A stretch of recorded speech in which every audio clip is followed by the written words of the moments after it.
Hello and welcome to Lavneesh Sir की class. This is Directorate of Education GNCT of Delhi's worksheet number 15, and it is only for class 6 students. It has taken from the subject social science, and we will learn and continue the chapter understanding diversity. In this chapter we'll also discuss the topic factors influencing diversity. So students, आज की इस worksheet में हम chapter number 1 जो है ना आपका जो कि सोशल एंड पॉलिटिकल लाइफ है, आपकी टेक्स्ट बुक है, उसमें चैप्टर नंबर 1 है अंडरस्टैंडिंग डाइवर्सिटी यानी विविधता की समझ। उसमें आज हम जो टॉपिक समझने जा रहे हैं वो है कि फैक्टर इन्फ्लुएंसिंग डाइवर्सिटी यानी विविधता को प्रभावित करने वाले कारक। तो चलिए बिना समय गवाए शुरुआत करते हैं मेरे साथ और समझने की कोशिश करते हैं। Without wasting our time, let's start and understand with me. Here is an activity. What is the activity?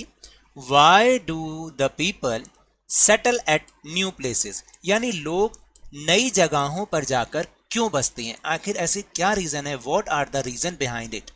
तो मैंने यहाँ पर कुछ सजेशंस लिखी हैं, आप उसको भी देख सकते हैं, नहीं तो जो आपकी सजेशंस है वो भी लिख सकते हैं।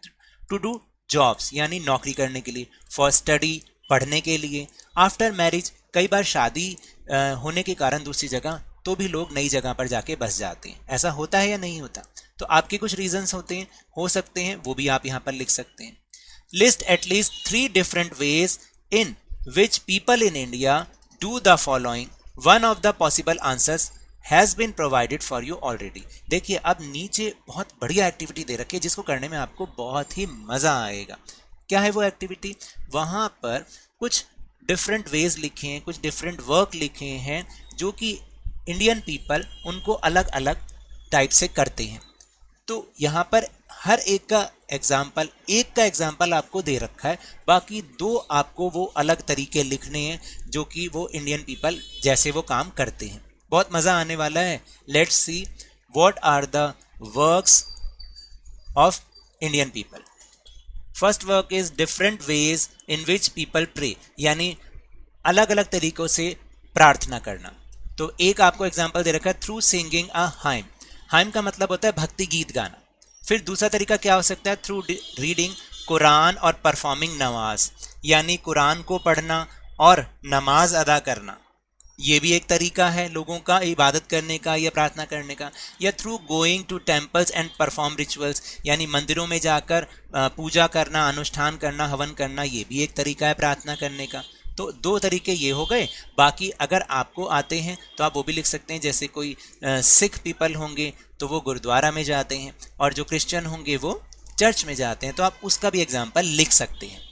Then second work is different ways in which people get married, यानी कि अलग अलग तरीकों से शादी करना।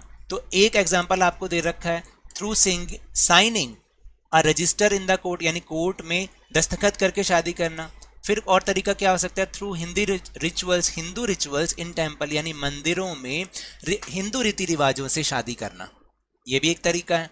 या through taking oath in front of Jesus Christ, यानी चर्च में जाकर जब ईसा मसीह के सामने हम शादी करने की शपथ लेते हैं, कसम खाते हैं, ये भी एक तरीका होता है शादी करने का। इसी तरह से गुरुद्वारा में भी शादी होती है, और या फिर मुस्लिम रीति रिवाजों से यानी मुस्लिम रिचुअल्स से निकाह करवाना, ये भी आप लिख सकते हैं।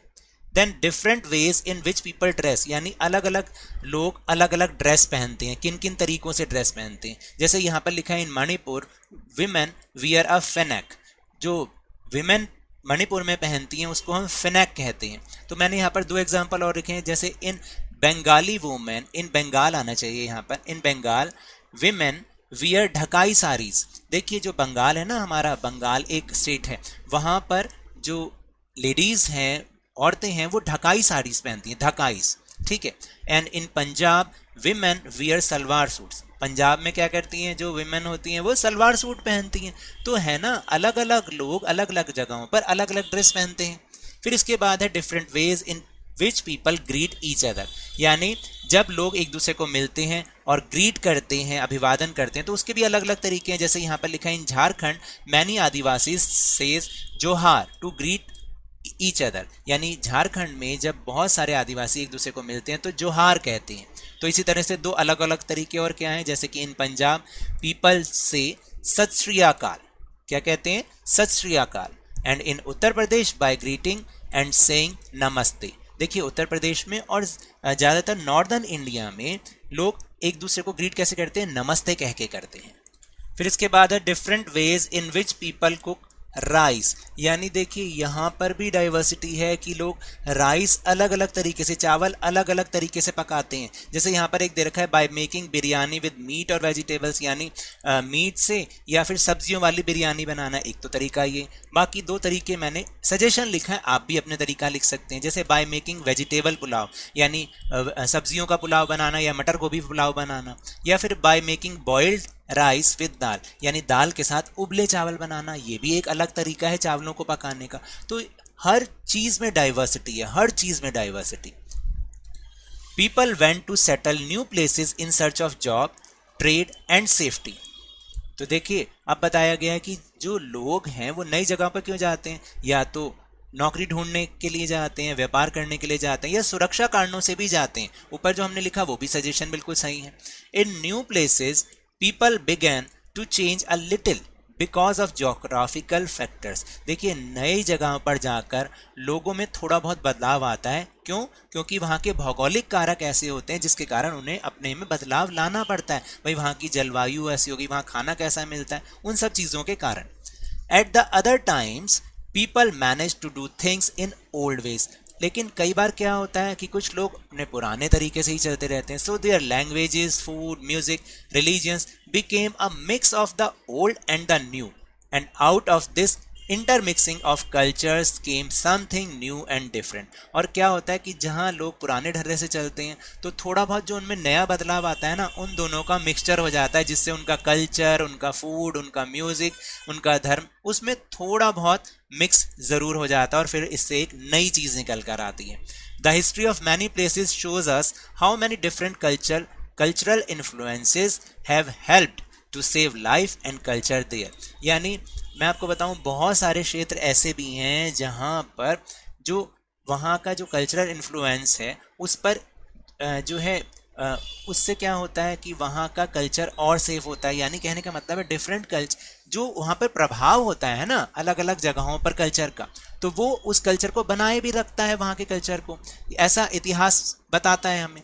दस regions become very diverse because of their unique histories. और इस प्रकार से उन क्षेत्रों की जो इतिहास होता है, उनका अद्वितीय इतिहास होता है, तो इस कारण से क्या होता है कि जो विशिष्ट क्षेत्र होते हैं अपने इतिहास के कारण वो जाने जाते हैं, क्योंकि उनमें विविधता पाई जाती है इसलिए। तो अब आपको पता चला कि डाइवर्सिटी इतनी ज़्यादा है इंडिया में, तो तभी इंडिया को बोला जाता है कि India is a diverse country. तो इसलिए डाइवर्सिटी होना बहुत ज़रूरी है, क्योंकि इससे हमें दूसरों की जो गुड थिंग्स हैं, अच्छी बातें हैं, वो सीखने को मिलती हैं। So now that's all for this worksheet. अगर मेरे इस तरह समझाने से अब आपको समझ में आने लगा है तो इस चैनल और वीडियो को खूब लाइक दीजिए, शेयर कीजिए, सब्सक्राइब कीजिए और जल्दी से जल्दी अपने इस चैनल लवनीश सर की क्लास के सब्सक्राइबर्स को 50K तक पहुँचा दीजिए। But remember, whenever you will go outside, please wear your mask, wash your hands with soap and water regularly। और जब भी आपकी टर्न आए कोरोना की वैक्सीनेशन जरूर कराएं, क्योंकि कोरोना को हराना है और जिंदगी को एक बार फिर से सुहाना बनाना है और उसके बाद स्कूल भी जाना है। इसी उम्मीद के साथ थैंक यू।